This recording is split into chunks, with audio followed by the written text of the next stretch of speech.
नमस्कार, मी जीवनी आणि तुम्ही पाहताय PCMC न्यूज। आज आपण सरकारच्या एका महत्त्वाच्या योजनेबद्दल माहिती घेणार आहोत। ती म्हणजे श्रावण बाळ योजना। ही योजना सरकारने 2017 मध्ये सुरू केली आणि या योजनेचा मुख्य उद्देश म्हणजे वयोवृद्ध नागरिकांना आर्थिक मदत देणे। आता या योजनेसाठी कोण अर्ज करू शकतं?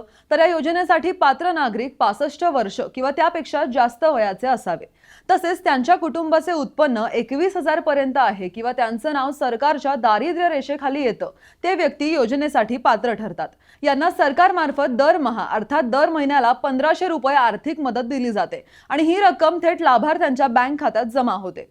या योजनेचा लाभ घेण्यासाठी आवश्यक कागदपत्रे देखील लागतील। ती म्हणजे वय प्रमाणपत्र, आर्थिक उत्पन्न प्रमाणपत्र, आधार कार्ड, रहिवासी प्रमाणपत्र, बँक अकाउंट तपशील यासारख्या आवश्यक कागदपत्रांसह सामाजिक कल्याण विभागाच्या कंत्राटी कार्यालयाशी संपर्क तुम्ही साधू शकता किंवा तुम्ही महाराष्ट्र सामाजिक कल्याण विभागाची अधिकृत वेबसाईट पाहू शकता। वेबसाईटवर तुम्हाला अर्ज प्रक्रिया, कागदपत्र आणि अन्य संबंधित माहिती मिळू शकते।